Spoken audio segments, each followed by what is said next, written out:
ഇത് കാണണം.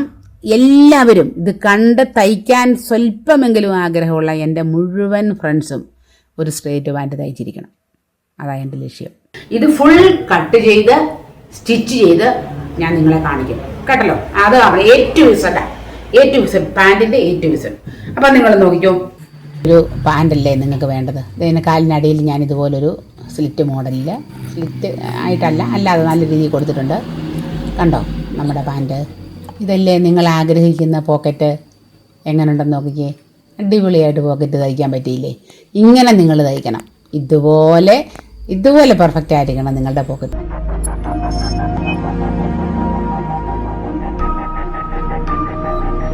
സാലിറോസ് ചാനലിൻ്റെ പുതിയ വീഡിയോയിലേക്ക് സ്വാഗതം. ഇനി ആരും നിങ്ങൾക്ക് സ്വന്തമായിട്ട് സ്ട്രേറ്റ് പാൻറ്റ് തയ്ക്കാൻ എങ്ങും കൊണ്ട് കൊടുക്കണ്ട. നിങ്ങൾ സ്വന്തമായിട്ട് തയ്ച്ചോണം. അങ്ങനെ ആർക്കും സ്വന്തമായിട്ട് സ്ട്രേറ്റ് പാൻറ്റ് തയ്ക്കാനായിട്ടുള്ള ഐഡിയയാണ് ഇന്ന് ഞാൻ തരുന്നത്. ഞാൻ ഇഷ്ടംപോലെ വീഡിയോ നിങ്ങൾക്ക് തന്നിട്ടുണ്ട്. എങ്കിലും ഒരിക്കൽ കൂടി 42 ഹിപ്പ് സൈസുള്ള ഒരു ചുരിദാറിൻ്റെ സ്ട്രേറ്റ് പാൻറ്റാണ് ഞാൻ നിങ്ങൾക്ക് തരുന്നത്. സ്ട്രേറ്റ് പാൻറ്റ് തയ്ക്കുന്ന വിധം നമുക്ക് അതിനെ തന്നിരിക്കുന്ന മെറ്റീരിയൽ, കിട്ടിയിരിക്കുന്ന മെറ്റീരിയൽ ഇതാണ്. ഈ മെറ്റീരിയൽ 2.20 ഉണ്ട്. ഞാൻ അളന്ന് നോക്കി 2.20 ഉണ്ട്. അപ്പം 2.20 എന്ന് പറഞ്ഞാൽ ഒരു ആവറേജ് ഒരാൾക്ക് 38 ലെങ്തും ഒരു +2 നമ്മൾ ലെങ്തിൻ്റെ കാലിൻ്റെ അവിടെ മടക്കിയടിക്കാനും +2 ഇവിടെ നമുക്ക് ഇലാസ്റ്റിക് ഇടാനും കറക്റ്റാണ്.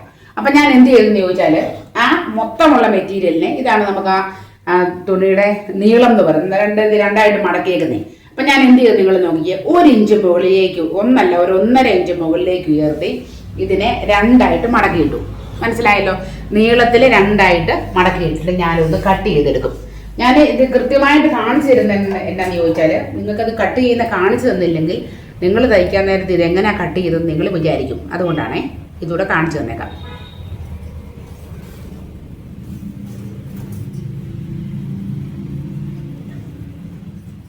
കട്ട് ചെയ്തതിൽ ഞാൻ പറഞ്ഞല്ലോ, ഒരു തുണി ഒരു 1.5 ഇഞ്ച് കൂടുതൽ എടുത്തിട്ട് ഒരു 1.5 ഇഞ്ച് കുറച്ചും അങ്ങനെ ഞാൻ വെട്ടിയേക്കുന്നത്. അതിലെ കുറവുള്ള തുണി ഞാൻ ആദ്യം എടുക്കുന്നു. ഇതാണ് നമ്മൾ ഫ്രണ്ട് പീസ് വെട്ടാനായിട്ട് എടുക്കുന്നത്. നമ്മളതിന് സാധാരണ ചെയ്യുന്ന പോലെ തന്നെ നമുക്ക് ഈ പീസിനെ 2ആയിട്ട് നമ്മൾ മടക്കിയിടുന്നു.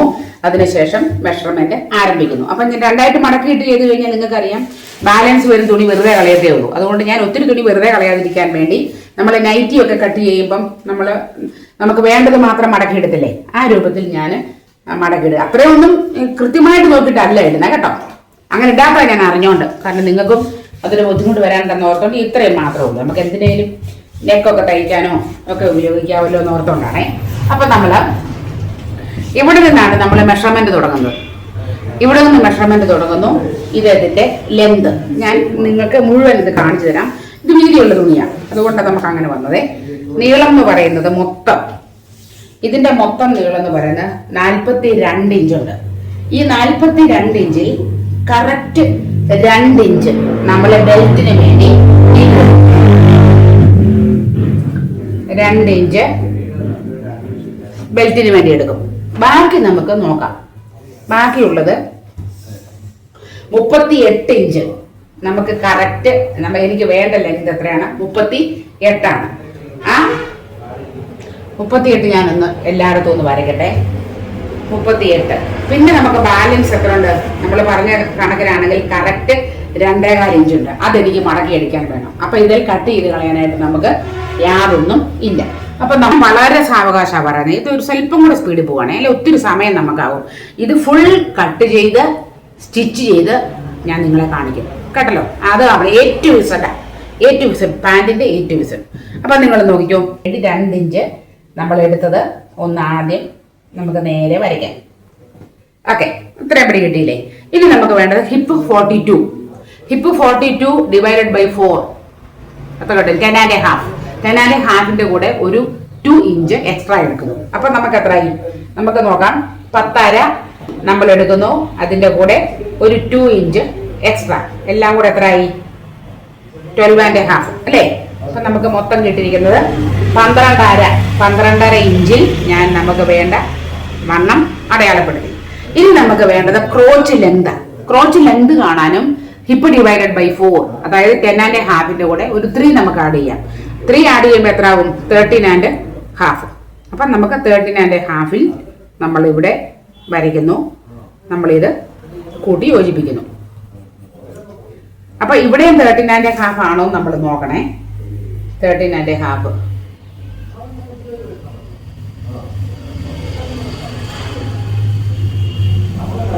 13½ എന്ന് പറയുന്നത് അത് നോക്കണം കേട്ടോ, അല്ലെ നമുക്കത് മാറിപ്പോകും. എന്നിട്ട് നമുക്ക് എന്ത് ചെയ്യണം, നമുക്കിത് രണ്ടും കൂടെ കൂട്ടിച്ചേർത്ത് ലൈൻ വരയ്ക്കാം.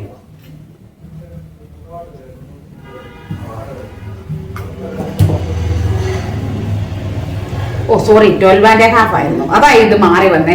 ഇത് 12½ ഇതല്ലേ 13½. എന്റെ കാര്യം, ഇത് 12½ കേട്ടോ. ഞാൻ ഓർത്ത് തന്നെ ഇങ്ങനെ ഏങ്കോണിച്ചിരിക്കുന്നേ, സോറി. അപ്പം ഞാനിത് മാറ്റി വരച്ചോട്ടെ. ഇതാ നമ്മുടെ കറക്റ്റ് മെഷർമെന്റ്. അപ്പം ഞാനത് ബ്ലൂ ചോക്കിൽ വരയ്ക്കാം, അപ്പം നിങ്ങൾക്ക് വ്യത്യാസം മനസ്സിലാവും. ഇതാണേ നമ്മുടെ കറക്റ്റ്. നിങ്ങൾക്ക് വ്യത്യാസമൊന്നും സംശയമില്ലല്ലോ. ഞാൻ അറിയാതെ ഇവിടെ 12½ ഇത് 13½ എടുത്തില്ലേ, 13 എടുത്തില്ലേ, അതാ എനിക്ക് അങ്ങനെ വന്നത്. അതുപോലെ നിങ്ങൾ ഒരു കാര്യം ഓർക്കണം, മെഷർമെന്റ് താഴേക്കുള്ളതെല്ലാം ഈ ഇലാസ്റ്റിക്കിന്റെ ലൈനിന്ന് താഴോട്ടെ നമ്മൾ എടുക്കാവൂ. താക്കണ്ട, ഇങ്ങനെ നമ്മൾ ഇതിലോട്ട് കൂട്ടി മുട്ടിക്കുന്നു. ഇത്ര വരെ നിങ്ങൾക്ക് മനസ്സിലായി. ഇനി നമുക്ക് ചെയ്യേണ്ടത്, ഇത് മൊത്തം എത്ര ഉണ്ടെന്ന് നോക്കണം. നമ്മൾ എത്ര ഉണ്ട്? ഇത് 15 ഉണ്ട്. ഇത് 12½ ഉണ്ടായിരുന്നു. 12യും 2½ കൂട്ടുമ്പോൾ 12½ഉം 2½ കൂട്ടുമ്പോൾ എത്രയായി? 15. 15ന്റെ കറക്റ്റ് പകുതി എത്ര? 7½. ആ 7½ നമ്മൾ ഇവിടെ ഒന്ന് അടയാളപ്പെടുത്തുന്നു. ഈ 7½ ഈ 7½ നമ്മുടെ കാലിന്റെ ഇവിടെയും നമ്മൾ അടയാളപ്പെടുത്തുന്നു. എന്തിനാന്ന് ചോദിച്ചാൽ ഈ കറക്റ്റ് മിഡ് പോയിന്റ് നമുക്ക് കിട്ടാൻ വേണ്ടിയാണ്. 7½ ഞാനൊരു ലൈൻ ഇത് കൊടുക്കുന്നു. ഇനി നമുക്ക് കാലിന് എത്ര വണ്ണം വേണമെന്നുള്ളതാണ്. ഒരു 42 ഹിപ്പ് സൈസ് ഉള്ള എല്ലാവർക്കും, ഒരുവിധപ്പെട്ടവർക്കെല്ലാം തന്നെ നമുക്കൊരു 3.25 എടുക്കാം. അത്രമേൽ തൈസിന് വണ്ണവും ഒക്കെ ഉള്ളതാണ് 3.5 എടുക്കാം. ഞാൻ 3.25 എടുക്കുന്നുള്ളേ. 3.25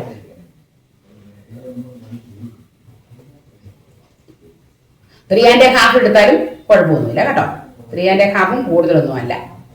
ഇവിടെ ഞാൻ ഇനി തീർത്തും അടിവണ്ണം ഒട്ടും വേണ്ട, ഇറുകിയിരിക്കണം എന്നുണ്ടെങ്കിൽ 3 എടുത്താൽ മതിയേ. ഇപ്പൊ ഇത്രയും മെഷർമെന്റേ ഉള്ളൂ. നിമിഷങ്ങളും കൂടെ കഴിഞ്ഞില്ലേ. നമുക്കിനിയും ഹിപ്പ് സ്കെയിൽ വെച്ച് നമുക്ക് ഈ ലൈനുകളെ നമ്മൾ കൂട്ടി യോജിപ്പിക്കുന്നു.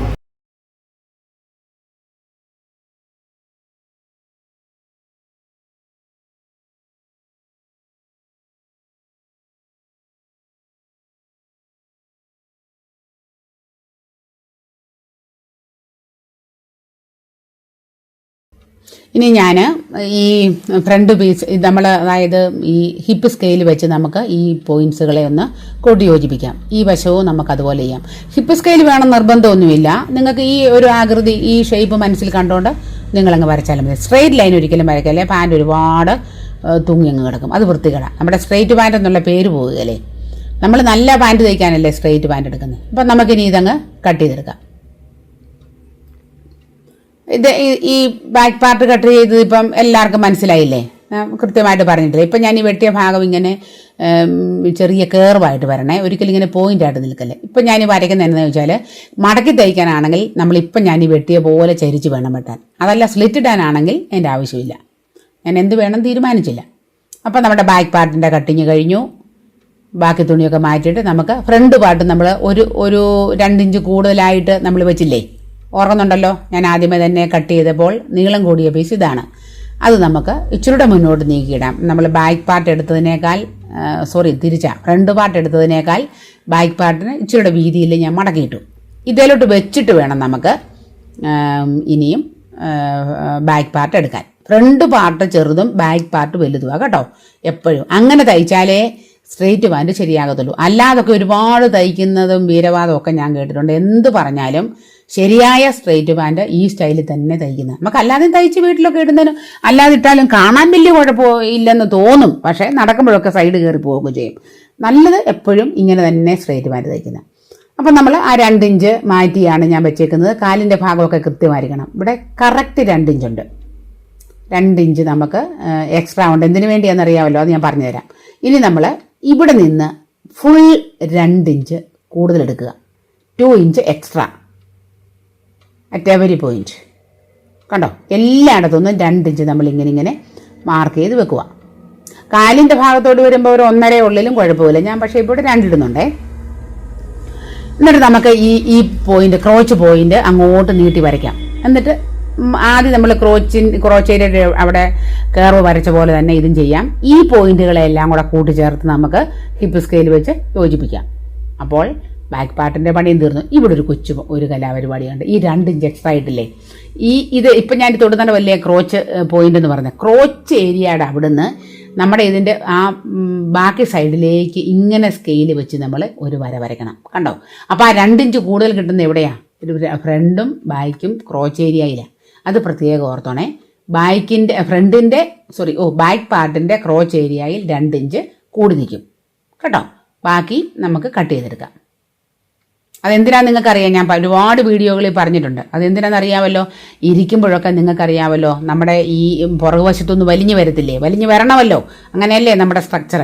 അപ്പോൾ അതിന് വേണ്ടിയാണ്, അല്ലെങ്കിൽ ഇതിങ്ങനെ താന്നിറങ്ങി നിൽക്കും കേട്ടോ. അതിന് വേണ്ടിയാണ് നമ്മളവിടെ 2 ഇഞ്ച് എക്സ്ട്രാ കൊടുക്കുന്നത്. നമുക്ക് നമുക്ക് ഈ വശം കൂടെ വരച്ചിട്ട് വെട്ടാം. അത് കറക്റ്റായിട്ട് തന്നെ വെച്ചിട്ട് ഈ സൈഡിൽ വെട്ടിയെടുക്കാം. ഇതോടുകൂടി എല്ലാവരും ഇത് കട്ട് ചെയ്തെടുക്കാം. 2 പീസിൻ്റെയും ഈ ഭാഗം വേർപെടുത്തിയെടുക്കാം. ഞാനിത് കാണിക്കുന്നതാണ്. എനിക്ക് വേണേൽ ഇതൊക്കെ പിന്നീട് പോയി കട്ട് ചെയ്താൽ മതി. പക്ഷേ ആദ്യം തുടങ്ങുന്നവർക്ക് മനസ്സിലാകാതെ വരും. അതുകൊണ്ടാണ് ഇപ്പോൾ ഫുൾ കട്ട് ചെയ്തു. ഇത് നമുക്ക് ബാക്ക് പാർട്ടും ഫ്രണ്ട് പാർട്ടും അടയാളപ്പെടുത്താം. എപ്പോഴും ഓർക്കുക, വലിയ പീസ് ബാക്ക് പാർട്ടും ചെറിയ പീസ് ഫ്രണ്ട് പാർട്ടും. നമുക്ക് തയ്ച്ചുകൊണ്ട് വരാം ഇനി. അപ്പം തയ്യലിനകത്തും ഏറ്റവും ഇഷ്ടം നിങ്ങളെ ഞാൻ കാണിക്കും, ഓർത്തോണം. അപ്പോൾ തുണിയുടെ നല്ല വശം നോക്കുക. നമ്മൾ ഈ വരച്ചേക്കുന്നത് മോശം വശത്തായതുകൊണ്ട് ഞാൻ ഈ തൊട്ട് കാണിച്ച ക്രോച്ച് ഏരിയ 2 കൂടെ ചേർത്ത് വെച്ച് നമ്മൾ അടിക്കുക. ഒരു 1/4 ഇഞ്ചിനും 1/2 ഇഞ്ചിനും ഇടയ്ക്ക് വീതി ഇട്ടുകൊണ്ട് നമ്മൾ അടിച്ചു പോകും. ഇത് 2 ഒരേപോലെ നിൽക്കുന്നതുകൊണ്ട് നമുക്ക് അടുക്കി പിടിക്കേണ്ട ആവശ്യമില്ല. നല്ല കൃത്യമായിട്ട് നിൽക്കുക. വെട്ടിയപ്പോൾ അങ്ങനെ നിന്നതല്ലേ. അങ്ങനെ തയ്ക്കുക. ഒരു കാര്യം ശ്രദ്ധിക്കണം. ഇവിടെ തയ്ക്കുമ്പോൾ എന്നാൽ തുണി ഒത്തിരി ഉണ്ടല്ലോ എന്ന് ഓർത്തുകൊണ്ട് നമ്മൾ 1/2 ഇഞ്ച് കൂടുതലൊക്കെ തയ്യൽ തുമ്പിട്ട് തയ്ക്കരുത്. പിടുത്തം വരും കേട്ടോ. വലിച്ചിൽ വരും, പിടുത്തം വരും. ഒരേപോലെ നമ്മൾ 2 അടിപ്പ് അടിക്കണം. 3 അടിച്ചാലും കുഴപ്പമില്ല, സമയവും സൗകര്യവും. 2 അടിപ്പിൽ നിന്ന് അടിക്കണം. അടിച്ചു. ഇനി അടുത്ത പാർട്ടിൻ്റെ ക്രോച്ച് ഏരിയ 2ഉം ചേർത്ത് നമുക്കടിക്കാം. ഇത് ഫ്രണ്ട് പാർട്ട്. ഇതും 2 പ്രാവശ്യം അടിക്കണേ. ഞാൻ മുഴുവൻ തയ്യലും നിങ്ങളെ കാണിച്ചോണ്ടാണ് ചെയ്യുന്നത്. ഇത് കഴിയുമ്പം എൻ്റെ അമ്മോ എല്ലാവരും സ്ട്രേറ്റ് പാൻറ്റ് തയ്ച്ചിടും. ഇടണം, അതാണ് എൻ്റെ ആഗ്രഹം. കണ്ടല്ലോ നമ്മൾ തയ്ച്ച് കഴിഞ്ഞത്. ഇനി ഞാൻ ചെയ്യാൻ പോകുന്നത് നമ്മുടെ ഈ തയ്ച്ച് കഴിഞ്ഞതിൻ്റെ നല്ല വശത്തോട്ട് അടുത്ത പാർട്ടിൻ്റെ നല്ല വശം നമ്മൾ ഇങ്ങനെ വെച്ചിട്ട് 2 സൈഡും കൂട്ടിയടിക്കും അല്ലേ. നമ്മൾ കൂട്ടിയടിച്ച് നമുക്ക് ഈ സൈഡാണ് ഇങ്ങനെ കൂട്ടിയടിച്ച് വരേണ്ടത്. അപ്പോഴേ ഒരു കാര്യം, പോക്കറ്റ് വെക്കണ്ടേ? പോക്കറ്റ് വെക്കാതെ തന്നെ സ്ട്രേറ്റ് വേണ്ട, ഇവിടെ പോക്കറ്റ് വരണ്ടേ. അതെങ്ങനെ അറിയുന്നതെന്ന് ചോദിച്ചാൽ നിങ്ങളിങ്ങനെ കൈ പിടിക്കുമ്പോൾ നോക്കണം. നമ്മുടെ മുൻവശത്ത് വരുന്ന ഭാഗത്തിൻ്റെ റൈറ്റ് സൈഡ് ഓർത്തോണേ. ഫ്രണ്ടിൽ വരുന്ന ഫ്രണ്ട് പാർട്ടിൻ്റെ റൈറ്റ് സൈഡിലാണ് പോക്കറ്റ് വരേണ്ടത്. ഇങ്ങനെ നമ്മൾ ഒരറ്റം 1/2 ഇഞ്ച് മടക്കി നമ്മുടെ ഇലാസ്റ്റിക്കിന് വേണ്ടി ഒരു 2-2.25 മടക്കുമ്പോൾ എവിടെ വരും നിങ്ങൾ അടയാളപ്പെടുത്തണം. അവിടുന്ന് ഒരു ഇഞ്ചും കൂടെ താഴെയാണ് മാർക്ക് ചെയ്യേണ്ടത്. പിടികിട്ടിയോ? ആ പോയിന്റ് ഓർത്ത് വെച്ചോണേ. ആ മാർക്ക് ചെയ്തെടുത്തുനിന്ന് 6 ഇഞ്ച് താഴെ ഒരു മാർക്ക് കൂടെ കൊടുക്കുന്നു. ഇവിടെ നമുക്ക് 1/2 ഇഞ്ച് ഗ്യാപ്പിൽ നമുക്കൊരു സ്ട്രെയിറ്റ് ലൈൻ വരയ്ക്കാം. ഇവിടെ നിന്നും 1/2 ഇഞ്ച്, കറക്റ്റ് 1/2 ഇഞ്ച് വേണേ.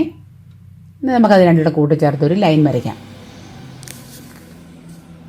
ഈ 1/2 ഇഞ്ച് വീതം എടുത്തിടം തമ്മിൽ ചേർത്തൊരു ലൈൻ. നമ്മൾ സത്യത്തിൽ നമ്മൾ വരച്ചു കഴിഞ്ഞ ഒരു ബ്രാക്കറ്റ് പോലെ നിൽക്കുന്നത്, ഒരു C ഷേപ്പിൽ കണ്ടോ, ഒരു ബ്രാക്കറ്റ് പോലെ നമുക്ക് കിട്ടി.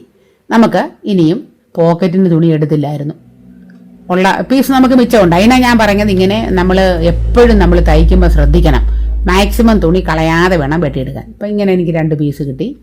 ഇറക്കം പോക്കറ്റിന് നീളം ഒരു 10-11 ഇഞ്ചും വീതി ഒരു 7 ഇഞ്ചും കിട്ടിയാൽ ധാരാളം മതി. അപ്പോൾ അത് വെച്ച് നമുക്ക് ഇങ്ങനൊരു ഷേപ്പിൽ ഞാനിത് കട്ട് ചെയ്തെടുക്കാം. കണ്ടോ, ചതുരം പോലെയും വരയ്ക്കാം. സാധാരണ ഇങ്ങനെ ഒരു ഓവൽ ഷേപ്പിൽ മേളിൽ നിന്ന് വെട്ടിയെടുത്താണ് നമ്മൾ ചെയ്യാറുള്ളത്. അപ്പം അങ്ങനെ ഞാനൊരു പീസ് കട്ട് ചെയ്തെടുത്തിട്ടുണ്ട്. അപ്പം നമുക്ക് ഇതിൻ്റെ തന്നെ തുണി ഇല്ലെങ്കിൽ വേറെ തുണി വെക്കാം കേട്ടോ. ഒരുവിധം മാച്ചാകുന്ന തുണിയാണെങ്കിൽ കുഴപ്പമില്ല. ആ തുണിയുടെ ഈ പോക്കറ്റിൻ്റെ ഒരെണ്ണത്തിലോട്ട് ഞാനിത് അതേപോലെ തന്നെ വരച്ചു. ഏതുപോലെ വരച്ചേ? മുമ്പ് വരച്ച പോലെ തന്നെ. ഇപ്പം എന്നിട്ട് ആ പോക്കറ്റിൻ്റെ പീസ് എടുത്ത് കണ്ടോ, ഈ ഞാൻ മുമ്പേ അടയാളപ്പെടുത്തിയതിലോട്ട് വെച്ചിട്ട് ആ സി ഷേപ്പിൽ തന്നെ തയ്ച്ച് വരിക. ഞാനിത് വളരെ വിശദമായിട്ടൊരു വീഡിയോ പോക്കറ്റ് പിടിപ്പിക്കാൻ തന്നെ ഇട്ടിട്ടുണ്ട്. ഇവിടെ എന്തെങ്കിലും സംശയം വന്നാൽ അത് പോയി നോക്കണേ. സംശയം വരത്തില്ല, ഞാൻ സ്ലോയിലാണ് നിങ്ങളെ കാണിക്കുന്നത്. തയ്ച്ചു കഴിഞ്ഞു. ഇനി നമ്മൾ ചെയ്യേണ്ട കത്രിക എടുത്ത് ആ 2 സി ഷേപ്പിൻ്റെയും ബ്രാക്കറ്റിൻ്റെ ആ കോർണറിൽ നല്ലൊരു കട്ട് കൊടുക്കണം. പക്ഷേ എവിടെ ചെന്ന് മുട്ടരുത്, സ്റ്റിച്ചിൽ മുട്ടരുത്. എന്നിട്ട് നമുക്കിത് ഫ്രണ്ടിലോട്ട് മറച്ചിട്ടിട്ട് ഇവിടെ നമുക്കൊന്ന് നല്ലപോലെ ഇങ്ങനെ ഒന്ന് പ്രസ് ചെയ്തെടുക്കാം. എന്നിട്ട് നോക്കിക്കേ, ഞാൻ ചെയ്യുന്ന പോലെ ആ 2 തുമ്പ് അറ്റത്തും പിടിച്ചുകൊണ്ട് ഈ തുണിയെ മറിച്ചിട്ടു. കണ്ടോ? മറിച്ചിട്ടിട്ട് എന്ത് ചെയ്യണം? ഈ പുറത്തുകൂടെ പതിച്ചടിക്കുക എന്ന് പറയും. കണ്ടോ? ഇങ്ങനെ കറക്റ്റ് കുത്തി നിർത്തി. ഈ തയ്യലൊക്കെ വൃത്തിയായിട്ടിരുന്നാലേ നമ്മുടെ പോക്കറ്റും വൃത്തിയാകത്തുള്ളേ. കറക്റ്റ് അരികിലൂടെ വരണേ. വന്ന് ആ സി ഷേപ്പിൻ്റെ ഇവിടെ കൊണ്ടുവന്ന് കുത്തി നിർത്തി താഴോട്ട് തയ്ക്കണം. എനിക്ക് തോന്നുന്നു ഞാൻ ആദ്യം പോക്കറ്റ് തയ്ച്ചത് 1,00,000-ലധികം ആൾക്കാർ കണ്ടു കഴിഞ്ഞാണ് തോന്നിയത്. അതും കഴിഞ്ഞ് ഞാൻ വീണ്ടും ഈ കഴിഞ്ഞ ഒരു 2-3 ആഴ്ചയ്ക്ക് മുമ്പ് ഇട്ടിട്ടുണ്ട്. അതും ഒരുപാട് പേര് തയ്ച്ചു. അപ്പം നമ്മളിത് തയ്ച്ചു കഴിഞ്ഞതിനെ ഇങ്ങനെ ഇട്ടു. കാണാമല്ലോ നിങ്ങൾക്ക്. ഇനി നമ്മൾക്കൊരു പീസ് ഇടില്ലേ, ആ പീസിനെ ഇതിൻ്റെ മുകളിലേക്ക് വെക്കുക. അതേ ഷേപ്പിൽ അതിൻ്റെ മുകളിലേക്ക് വെക്കുക. ഒരബദ്ധം പറ്റി, പക്ഷേ ഞാൻ പറയുകയല്ല, നിങ്ങൾ കണ്ടുപിടിച്ചോണം. മിടുക്കുള്ളവർ കണ്ടുപിടിച്ചോണം. കണ്ടല്ലോ? നമുക്കിനി ഇതങ്ങ് പുറത്തൂടെ തയ്ച്ചെടുക്കാം. ഈ അരികിലൂടെ തയ്ച്ചെടുക്കാം പോക്കറ്റ് 2 പീസും കൂടെ. അപ്പം ഞാൻ കൈ പിടിച്ചേക്കുന്ന ഇടം തൊട്ട്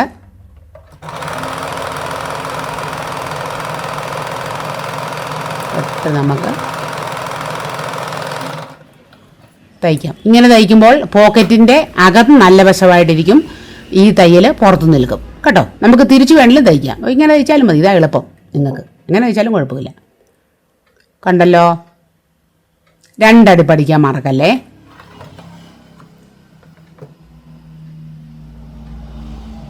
ഇനി എന്നാ ചെയ്യണം? ഈ പോക്കറ്റിൻ്റെ അടിപ്പീസ്, അതായത് നമ്മളിപ്പം കൂട്ടി പിടിപ്പിച്ച തുണി നമ്മുടെ ഈ തുണിയുടെ അകത്തോട്ടിട്ടിട്ട് ആ പീസും കണ്ടോ, പോക്കറ്റിൻ്റെ ബാക്കി നിൽക്കുന്ന പീസും ഇതും നമ്മുടെ ഇപ്പം നമ്മൾ തയ്ച്ച തുണിയിലോട്ട് കൂട്ടിച്ചേർക്കുക. കാണുന്നുണ്ടല്ലോ നിങ്ങൾ? ഇവിടെ ഒരു ഇഞ്ച് എക്സ്ട്രാ ഉണ്ടല്ലോ, അത് ചേർത്ത് പിടിച്ചിട്ട് കൃത്യമായിട്ട് നമുക്ക് ഇവിടുന്ന് അടിച്ചു വരാം. പോക്കറ്റിൻ്റെ പുറകിലത്തെ ഭാഗം തയ്ച്ച് എവിടം വരെ കൊണ്ട് നിർത്തണം? ആ സി ഷേപ്പിൻ്റെ അവിടെ കറക്റ്റ് കെട്ടിട്ട് നിർത്തിയിട്ട് നമുക്ക് മുന്നോട്ട് തയ്ക്കണം. നോക്കിക്കേ എങ്ങനെ ഉണ്ടെന്ന്. എവിടെയൊക്കെ തയ്ച്ചേക്കുന്നത് ആ പോക്കറ്റിൽ തൊടാതെ ആ അടിഭാഗവും മേൽഭാഗവും മാത്രമേ കൂട്ടിച്ചേർത്താൽ മതി. അപ്പം നമുക്കിത് ഈ പോക്കറ്റ് നല്ല കുട്ടപ്പനായിട്ട് വന്നു കഴിഞ്ഞു. പോക്കറ്റ് റെഡിയായി. കണ്ടോ നിങ്ങൾ? പോക്കറ്റിൻ്റെ അടിഭാഗവും മേൽഭാഗവും മാത്രം നമ്മൾ തയ്ച്ചിടും. ചിലർ ഇങ്ങനെ ഇങ്ങനെ തയ്ച്ച് വരും, എൻ്റെ ആവശ്യമില്ല. ഇനി നമുക്ക് ഈ ഫ്രണ്ട് പീസിലേക്ക് ആരെ കൂട്ടിച്ചേർക്കണം? Back part കൂട്ടിച്ചേർക്കണം. അതിന് ഞാൻ ബാക്ക് പാർട്ട് എടുത്ത് ഇങ്ങനെ വെച്ചു. കണ്ടല്ലോ? കണ്ടോ നിങ്ങൾ? ബാക്ക് പാർട്ട് എവിടെ വെച്ചേക്കുന്നത്? പോക്കറ്റിൻ്റെ മുകൾ വശത്തോട്ടാണ് വെക്കുന്നത്. മുകൾ വശത്തോട്ട് വെച്ചിട്ട് ഞാൻ ഈ അടിപ്പുള്ള ഭാഗം വെച്ച് തയ്ക്കുക. അതാകുമ്പോൾ നമുക്ക് ഒരു സംശയവും വരത്തില്ല, പോക്കറ്റേ കയറി മുട്ടത്തുമില്ല. നമുക്ക് അവിടെ നിന്ന് തയ്ച്ചു പോകാം. ഇവിടെ നമുക്ക് പേടിക്കേണ്ട ആവശ്യമില്ല. ഇവിടം വരെ പോക്കറ്റുണ്ട്. അത് കഴിഞ്ഞാൽ നോക്കി കാണിക്കാം ഒന്നുകൂടെ. കണ്ടോ? ഉള്ളിൽ പോക്കറ്റ് ഉണ്ടല്ലോ, അതങ്ങ് അകത്ത് നിന്നോളും. അപ്പം നമ്മൾ ആ തയ്ച്ച് വെക്കുന്ന ഒരു സ്റ്റിച്ചില്ലേ, അതേ കൂടി ഇങ്ങനെ പോരട്ടെ. പക്ഷേ പോക്കറ്റിൻ്റെ ആ കട്ടിയുള്ള ഭാഗത്ത് നിന്ന് മുട്ടരുത്. ബാക്കി ഇങ്ങനെ തയ്ച്ചിങ്ങ് പോവുക. ഞാൻ ഇങ്ങനെയൊക്കെ പറഞ്ഞാലും ചിലപ്പോൾ സംശയമുള്ളവർ കാണും. നിങ്ങൾക്ക് തയ്ക്കുമ്പോൾ സംശയം മാറിക്കോളും കേട്ടോ. ഇതുപോലെ തന്നെ നോക്കി നിങ്ങൾ തയ്ക്കണം. തയ്ക്കുമ്പോൾ സംശയം മാറും. ചിലർ ചുമ്മാ വീഡിയോ കണ്ടു പോകത്തേ ഉള്ളൂ. തയ്ക്കുന്നവരുണ്ട്, ഒരുപാട് പേര് തയ്ക്കുന്നവരുണ്ട്. ഞാനൊന്നും പറയത്തില്ല. നല്ല പോക്കറ്റൊക്കെ തയ്ച്ച് തന്നെ എൻ്റെ കൂട്ടുകാരൊക്കെ കാണിക്കാറുണ്ട്. നമ്മളെ കാലിൻ്റെ ഇവിടെ കൊണ്ട് നിർത്തുക. ഫുള്ള് തയ്ക്കരുതേ, കാലിൻ്റെ ഏതാണ്ട് അടുത്ത് വരെ നമ്മൾ കൊണ്ട് നിർത്തിയിട്ട് ഒരിക്കൽ കൂടെ നമുക്ക് ആ അടിപ്പ് മുന്നോട്ട് പോകാം. 2 അടിപ്പ് അടിക്കണം, 2 വശവും. തിരിച്ചു വരുമ്പം പോക്കറ്റിനെ ഓർത്ത് പേടിക്കേണ്ട. കാരണം ഒരടിപ്പുണ്ടല്ലോ, ആ അടിപ്പെ കൂടെ തന്നെ ഇങ്ങ് പോരട്ടെ. ഇത് കണ്ടോ? കണ്ടോ? അതല്ല, ഇതിനകത്താ നമ്മുടെ പോക്കറ്റ് ഉണ്ടോ എന്ന് നോക്കിയേ. ഒരു കുഴപ്പവും ഇല്ലാതെ പോക്കറ്റ് നിൽക്കുന്നത് കണ്ടോ? കണ്ടോ? പോക്കറ്റിന് ഒരു പ്രശ്നവും വന്നിട്ടില്ല. അപ്പം നമുക്ക് ആ അടിപ്പെ കൂടെ തന്നെ അടിക്കാം. പോക്കറ്റിനെ എപ്പടി പോക്കറ്റ് എങ്ങനെയുണ്ട്? ഓക്കെ, ഇനി നമുക്ക് അടുത്തത് മറുവശം രണ്ടും, ബാക്കി നമ്മുടെ മറുഭാഗം രണ്ടും ഇതുപോലെ തന്നെ കൂട്ടിച്ചേർത്ത്, പോക്കറ്റ് ഒന്നുമില്ല, നമുക്ക് ഈസി ആയിട്ട് അവിടെ കൂടെ കൂട്ടി തയ്ക്കാം. മേൽവശം രണ്ടും ഒരുപോലെ പിടിക്കുക, തയ്ക്കുക.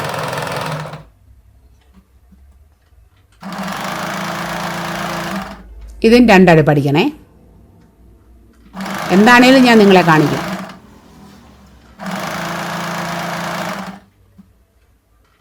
പിടിച്ച് വലിക്കല്ലേ, ഒരു കാരണവശാലും വലിക്കരുത് പറയാൻ കാരണം പലപ്പോഴും സ്ട്രെയിറ്റ് പാൻറ്റിൻ്റെ ഇങ്ങനെ പീസ് കൂട്ടിച്ചേർത്ത് വരുമ്പോൾ അടിഭാഗം രണ്ട് വലിപ്പത്തിൽ വരാറുണ്ട്, പലർക്കും വരാറുണ്ട്. അതൊന്ന് പ്രത്യേകം ശ്രദ്ധിക്കണേ. ഒരു 4 ഇഞ്ചൊക്കെ വരെയാണെങ്കിൽ സാരമില്ല, 1/2 ഇഞ്ചിലൊക്കെ കൂടുതൽ വന്നാൽ നമ്മുടെ പാൻറ്റിൻ്റെ ഷേപ്പിനെ ബാധിക്കും.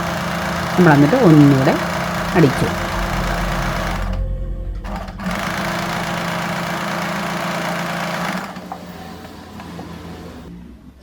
അപ്പോൾ അതും കഴിഞ്ഞു. ഇനി നമ്മുടെ കാലിൻ്റെ അടിഭാഗം ഇവിടെ എന്ത് ചെയ്യണം? നമുക്ക് വേണമെങ്കിൽ ഇത് കൂട്ടി ചേർത്ത് അടിച്ചിട്ട് മടക്കി അടിക്കാം. 2 ഇഞ്ചുണ്ട്, നല്ല കനത്തിന് 2 ഇഞ്ചിൽ പടി മടക്കി അടിച്ചാലും കാണാൻ ഭംഗിയാണ്. പക്ഷെ ഞാൻ സ്ലിറ്റ് ഇടാൻ പോവാം കേട്ടോ. നമുക്ക് 2 തരത്തിൽ സ്ലിറ്റ് ഇടാം. നമ്മൾ ചുരിദാറിനിടുന്ന പോലെ വേണേൽ സ്ലിറ്റ് ഇടാം. ഇത് വേറൊരു തയ്യലാണ്. ഞാൻ ആ തുടക്കം എന്നാണെന്നറിയാവോ, ഒരു നമ്മൾ മടക്കി അടിക്കുന്ന ഒരു 4 ഇഞ്ച് മാത്രം കൂട്ടിച്ചേർത്തു.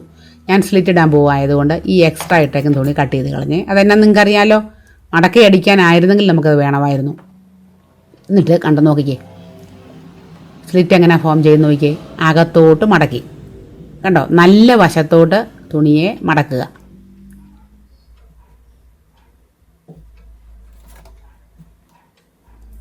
മടക്കുമ്പോൾ നിങ്ങൾ നമുക്ക് ഉണ്ടായിരുന്ന ആ 2 ഇഞ്ചെന്നുള്ളത് രണ്ടും ഒരു സ്വല്പം കൂടെ ഉണ്ടായിരുന്നു. ആ ഇഞ്ച് കറക്റ്റ് നോക്കി ഒന്ന് വരച്ചിട്ടേക്കണേ. അല്ലേ പിന്നെ നമ്മൾ മടക്കി കഴിഞ്ഞ് തയ്ക്കുമ്പോൾ നമുക്ക് ആ അളവ് മാറിപ്പോവും. അപ്പം സ്ലിറ്റും കാലും ഒക്കെ ഷേപ്പില്ലാതെ വരും.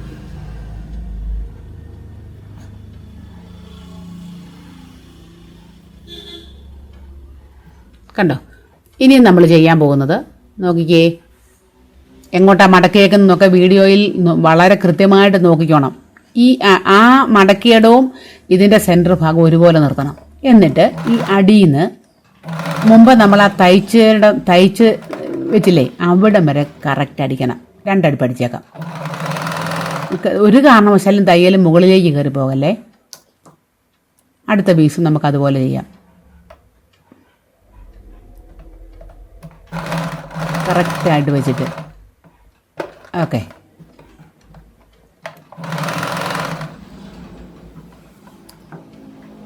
എന്നിട്ട് നമുക്കിത് മറിച്ചിട്ട് ആ പോയിൻ്റുള്ള ഭാഗം നല്ലതായിട്ട് എടുക്കണം. ഇപ്പോൾ നമ്മൾ കൈ കൊണ്ട് വെച്ചപ്പോൾ തന്നെ കൃത്യമായിട്ട് കിട്ടി. ഇത് സ്ലിറ്റ് റെഡി, സ്ലിറ്റ് ഫോം ചെയ്തു. ഇനി നമുക്ക് ഈ അരിക് ഒരു 4 ഇഞ്ച് അകത്തോട്ട് വെച്ച് മടക്കി അടിക്കുക. ഇത് അടിക്കുമ്പോഴാണ് നമുക്ക് കറക്റ്റ് ഷേപ്പ് കിട്ടേണ്ടത്. അതിനാണ് ഞാൻ മുമ്പ് വരച്ചിട്ടത് കേട്ടോ. അടി നല്ല മടക്കി ഇങ്ങ് വെച്ചാൽ മതി, അപ്പോൾ അത് കറക്റ്റായിട്ട് വരും. ആ കറക്റ്റ് 4 ഇഞ്ച് അവിടെ കൊണ്ട് മടക്കി തയ്ക്കാം.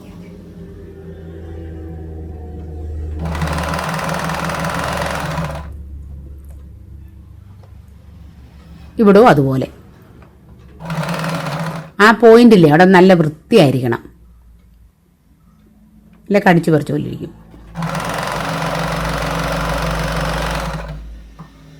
അപ്പം നമ്മുടെ സ്ലിറ്റ് റെഡിയായി. ശരിയാണെന്ന് നോക്കിക്കുക, നല്ലതാണെന്ന് നോക്കിക്കേ. കണ്ടോ, നല്ലതായില്ലേ? നൂലൊക്കെ കട്ട് ചെയ്ത് കളയാം. ഒന്ന് തേച്ചൊരെടുത്താലോ 100% ക്ലിയർ ആയേനെ. ഇനി നമുക്ക് എന്ത് ചെയ്യണം? രണ്ടാമത്തെ കാലും ഞാൻ തയ്ച്ചു കേട്ടോ. അത് ഞാൻ നിങ്ങളെ കാണിച്ചില്ല, കാരണം എനിക്ക് ഒത്തിരി സമയം പോകും, അതുകൊണ്ടാണ്. എന്നിട്ട് നമ്മളെ കാലിൻ്റെ അടിഭാഗം രണ്ടും ചേർത്ത് ഒരു കാര്യം ഓർക്കണേ, ബാക്ക് പാർട്ട് ഫ്രണ്ടിനേക്കാൾ വലുതാണ്. അതുകൊണ്ട് ഇതന്നെ ഇങ്ങനെ നിൽക്കുന്നൊന്നും ചിന്തിച്ചേക്കരുത് കേട്ടോ. നമ്മൾ അവിടെ നിന്ന് അടിച്ചിങ്ങി വന്ന് ഇവിടെ വരുമ്പോൾ, ക്രോച്ച് ഏരിയയുടെ അവിടെ വരുമ്പോൾ ആ തയ്യൽ തുമ്പ്, അടിയിലത്തെ തയ്യൽ തുമ്പും മുകളിലത്തെ തയ്യൽ തുമ്പും 2 ഓപ്പോസിറ്റ് ഡയറക്ഷനിലേക്ക് വെക്കാൻ മറക്കല്ലേ, അല്ലേ അവിടെ വലിയ കട്ടി പിടിക്കും കേട്ടോ. അതുകൊണ്ടാണ്. എന്നിട്ട് നമ്മൾ തയ്ച്ച് വരുമ്പോൾ നേരത്തെ തന്നെ തയ്ച്ച് എത്തുന്നതിന് മുമ്പേ കാലിൻ്റെ അവിടെ കൈകൊണ്ട് ചേർത്ത് പിടിച്ചോണം, അല്ല എന്നാ പറ്റും, ഏറ്റക്കുറച്ചിൽ വരും, പിന്നെ നമുക്കവിടെ ചുളുക്കം വരും. അതുകൊണ്ട് അങ്ങനെ ചെയ്തിട്ട് വേണം തയ്ക്കാൻ. രണ്ടാമത് നമ്മൾ ഒരിക്കൽ കൂടെ അടിച്ച് അടുപ്പിലൂടെ അടിക്കുന്നു. വലിയ മിടുക്കനൊക്കെ അടിച്ചത് അവിടെ വന്നപ്പോൾ എൻ്റെ നൂല് പൊട്ടി, വലിയ ആൾ കളിച്ച് അടിച്ച് വിട്ട് പോകുന്നതാണ്. നമ്മുടെ കുഞ്ഞു പൊട്ട മെഷീൻ ഉണ്ടോ ഇതുവല്ലോ അറിയാവോ? ഏറ്റവും വലിയ പണിയാണ്. നൂല് പൊട്ടിക്കഴിഞ്ഞ് പിന്നെയും ഇടിയിലും പണിയും. എന്നാ ചെയ്യാനാ അല്ലേ? അങ്ങനെ നമ്മൾ രണ്ടാമത്തെ അടുപ്പ് കണ്ടിന്യൂ ചെയ്യുന്നു. നമ്മുടെ തയ്യലിൻ്റെ 90% കഴിഞ്ഞു. ഇനി നമുക്ക് ഇലാസ്റ്റിക് ഇടുന്ന ഭാഗത്തെ പണിയാം. ഇതെന്നാ ചെയ്യുന്ന നോക്കിയേ. ഇലാസ്റ്റിക് ഇടുന്ന ആ ഭാഗം ഞാനൊരു 4 ഇഞ്ച് മടക്കി അടിക്കുക. മടക്കി അടിക്കുമ്പോൾ ഈ കൂട്ടിച്ചേർത്തേക്കും തയ്യൽ തുമ്പുകളെ ഇങ്ങനെ അങ്ങോട്ടും ഇങ്ങോട്ടും വെക്കുകയാണെങ്കിൽ വലിയ കട്ടി വരാതിരിക്കും. ഇലാസ്റ്റിക് ഇടുമ്പോഴും പ്രശ്നം വരത്തില്ല. അങ്ങനെ മൊത്തം ഞാൻ 4 ഇഞ്ച് മടക്കി തയ്ക്കുകയാണേ. നമുക്ക് ഇതാണ് ഇലാസ്റ്റിക്. ഇലാസ്റ്റിക് വെക്കാൻ എന്തേറെ അളവ് വേണം നമുക്കിങ്ങനെ ഇലാസ്റ്റിക് വെച്ച് തന്നെ നോക്കാം. ഇലാസ്റ്റിക് ഇട്ട് കറക്റ്റ് ടൈറ്റ് വേണ്ട, സ്വല്പം ലൂസ് വേണം, ജസ്റ്റ് കയറിപ്പാൻ. ആ മെഷർമെൻറ്റ് മനസ്സിൽ കരുതി ഞാൻ അവിടെ നിന്ന് തയ്ക്കുകയാണേ, മടക്കി തയ്ക്കുക. ഇതാണ് ഏറ്റവും നിങ്ങൾ ശ്രദ്ധിക്കേണ്ട ഒരു സ്ഥലമായത്. ഫ്രണ്ട് പാർട്ടിൽ മടക്കി അടിക്കുമ്പോൾ പോക്കറ്റ് വന്ന് നിൽക്കുന്നത് കണ്ടോ? പോക്കറ്റ് എങ്ങോട്ടാണ് വരേണ്ടത്? നമ്മുടെ മുൻവശത്തോട്ടാണ് പോക്കറ്റ് വരേണ്ടത്. ഫ്രണ്ടിൽ നിൽക്കണം പോക്കറ്റ്. അതുകൊണ്ട് പോക്കറ്റിനെ ഈ വശത്തോട്ട് വെച്ചിട്ട് പോക്കറ്റിൻ്റെ മുകളിലൂടെയാണ് ഈ ഇലാസ്റ്റിക്കിൻ്റെ പടി മടക്കി അടിക്കുന്നത്. കണ്ടോ? തെറ്റ് വരല്ലേ. ഇനി ഇവിടെ വരുമ്പോൾ ഒരു കുഞ്ഞു പണി കിട്ടും. കാരണം ബാക്ക് പാർട്ടിൽ 2 ഇഞ്ച് നമ്മൾ കൂടുതൽ എടുത്തിട്ടുണ്ട്. അതുകൊണ്ട് എന്നാ സംഭവിക്കും? ചെറിയ ചുളുക്കം വരാൻ സാധ്യതയുണ്ട്. കണ്ടോ? ഞാൻ പിടിക്കുമ്പോൾ തന്നെ ചെറുതായി ചുളുങ്ങുന്നത് കണ്ടോ? അതുകൊണ്ടാണ് ഞാൻ നിങ്ങളെ ഇവിടെ പ്രത്യേകം കാണിച്ചു തരുന്നത്. ഒട്ടും വലിക്കല്ലേ. നമ്മളിത് വലിക്കുന്നില്ല, വലിക്കാഞ്ഞിട്ട് പോലും കണ്ടോ തുണി വരുന്നേ ചുളുങ്ങി. അപ്പം നമ്മളിതുപോലൊരു കുഞ്ഞ് ടക്കിട്ട് വിടും. ടക്കിട്ട് കൊടുക്കണം. ഈ ബാക്കിലിടുന്ന ടക്ക് ഫ്രണ്ടിൽ കാണാൻ പറ്റത്തില്ല കേട്ടോ. എന്നിട്ട് നമുക്ക് അതങ്ങ് തുടർച്ചയായിട്ട് തയ്ക്കാം.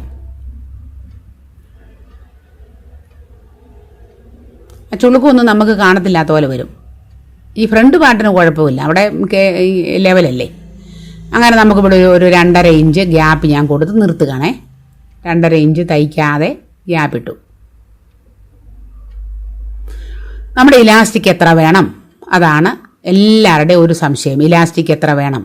41. യഥാർത്ഥ ഹിപ്പ് വണ്ണം 41 അപ്പം ഞാൻ 41 ഇഞ്ച് നിങ്ങളെ കാണിക്കാം. 41 കണ്ടല്ലോ.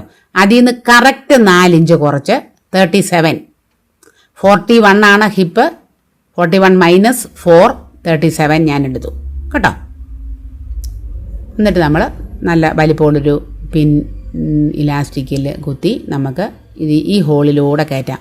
എൻ്റെ പൊന്നെ, കഴിഞ്ഞ ദിവസം കഫ്താൻ്റെ അകത്തൂടെ വള്ളി ഇടുന്നത് എങ്ങനെയാണെന്ന് എൻ്റെ ദൈവമേ എക്സർസൈസിൻ്റെ വീഡിയോയ്ക്കകത്തും ചോദിക്കുന്നത് കണ്ടു. കഫ്താൻ്റെ അകത്ത് വള്ളി ഇടുന്നത്. എൻ്റെ പൊന്നോ കുഞ്ഞുങ്ങളെ, അല്ല ചേച്ചിമാരെ, കൂട്ടുകാരെ, കഫ്താൻ്റെ അകത്തൂടല്ലേ വള്ളി പോകുന്നത്, പുറത്തൂടെ അല്ലല്ലോ. അത് ഇതുപോലെ തന്നെ കയറിപ്പോക്കോളും.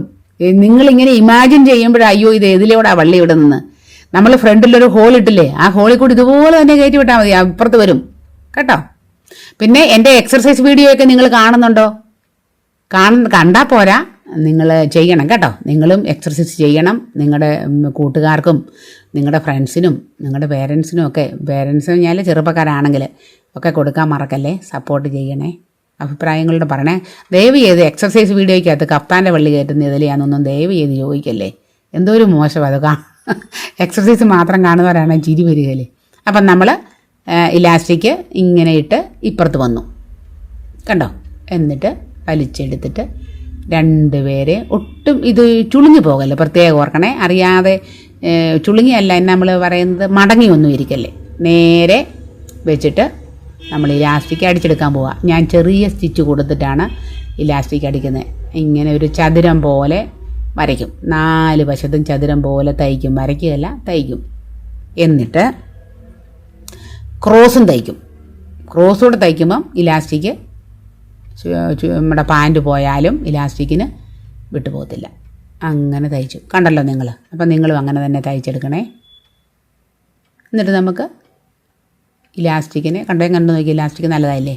ഫുള്ള് നമ്മൾ ഒരുപോലെ വലിച്ചെടുക്കണം. അതായത് ഫ്രണ്ടിലും ബാക്കിലും ഒരുപോലെ ചുളിവ് വരുന്ന പോലെ നമ്മളിതിനെ എടുക്കണം. എന്നിട്ട് നമ്മൾ ആ ക്ലോസ് ചെയ്യാനുള്ള ഒരു 2 ഇഞ്ച് ഏരിയ ഇല്ലേ, അതും കൂടെ തയ്ച്ചങ്ങ് ക്ലോസ് ചെയ്യാം. ഇനിയുള്ള ഭാഗം ഒന്ന് ശ്രദ്ധിക്കണേ. ധൃതി വെച്ച് ഓടി പോകരുത്. തീരാറായി എങ്കിലും ഒന്ന് നോക്കിക്കോണേ.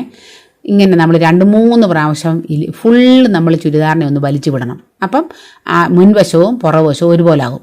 ആയതിനു ശേഷം ഈ നമ്മുടെ ഇലാസ്റ്റിക്കെ കൂടി നമ്മൾ തയ്ക്കാൻ പോവാം. ആകെയുള്ള ഏരിയയെ ഒരു 4 വീതിച്ചാൽ അതിൽ ഒരു ഭാഗം അങ്ങനെയാണ് നമ്മൾ തയ്ച്ചു പോകുന്നത്. അപ്പോൾ തയ്ക്കുമ്പോൾ ഞാൻ എന്നാ ചെയ്യുന്നത്, രണ്ട് കൈ കൊണ്ടും വലിച്ചു പിടിച്ച് വേണം ഒരു പർട്ടിക്കുലർ ഏരിയ നമ്മുടെ കയ്യിലോട്ട് എടുത്തിട്ട് നമ്മൾ അത് വലിച്ചു പിടിക്കണം. കണ്ടോ, അങ്ങനെ തയ്ച്ചു പോണേ. വലിയ ചുളുക്കൊക്കെ വരുന്നുണ്ടെങ്കിൽ ഇച്ചിരി നീക്കൊക്കെ വിട്ടു, അതൊന്നും കുഴപ്പമില്ല. ഇവിടെ എന്ത് തയ്ച്ചാലും ഒരു പ്രശ്നവും വരത്തില്ല. ഞാൻ പറയാൻ കാരണം, അല്ലെങ്കിൽ ഒരു ഭാഗത്ത് അതിഭയങ്കരമായ ഞുറിച്ചിൽ വരികയും ഒരു ഭാഗത്ത് ഇല്ലാതെയും വരും. കണ്ടോ, ഈ വരുന്നിടത്ത് ഇങ്ങനെ ഒരു ചുളുക്കം വരാൻ സാധ്യതയുണ്ട് കേട്ടോ. സാരമില്ല, നിങ്ങൾ തയ്ച്ചു പോക്കോ.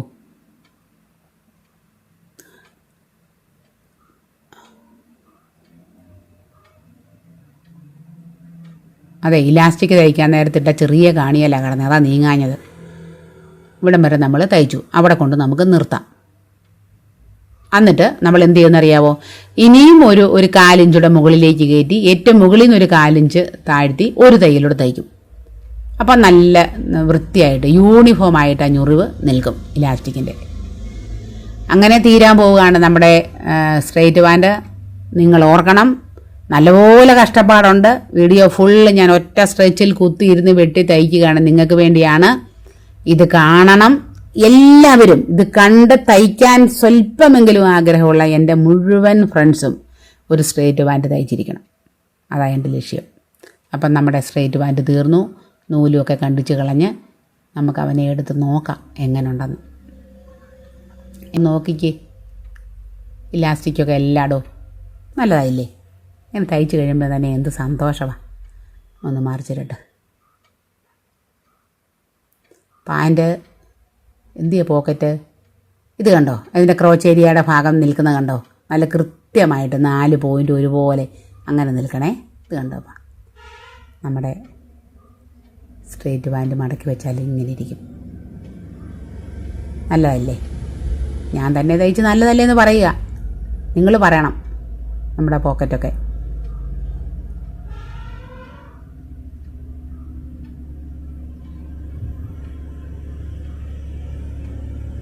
ഇങ്ങനെയാണോ നിങ്ങൾ ആഗ്രഹിച്ച സ്ട്രെയിറ്റ് പാൻറ്? വേണ്ട, ഞാനൊന്ന് അയൺ ചെയ്തേ. നമ്മുടെ പുരുഷന്മാരുടെ പാൻറ് നമ്മളിങ്ങനെ തേച്ച് വെക്കത്തില്ലേ, അതുപോലെ ചെയ്തേക്കുന്നത്. അങ്ങനെ തേച്ചതാണ്. കണ്ടോ, ഇതാണ് അതിൻ്റെ ഫൈനൽ ലുക്ക്. നിങ്ങളേറെ ആഗ്രഹിക്കുന്ന നിങ്ങളുടെ പോക്കറ്റും ഇങ്ങനെ ഇരിക്കും. ഇത്രയും പെർഫെക്റ്റായിട്ട് തയ്ച്ചാൽ പോരെ, ധാരാളം. അപ്പോൾ എന്താ പറയേണ്ടത്, എത്രയും പെട്ടെന്ന് ഒരു തുണിയെടുക്കുക. 2.25 മീറ്റർ ഉണ്ടെങ്കിൽ അച്ചം പുച്ചമൊന്നും വേണ്ട, നമുക്ക് ഭംഗിയായിട്ട് തയ്ച്ചെടുക്കാം. Thank you.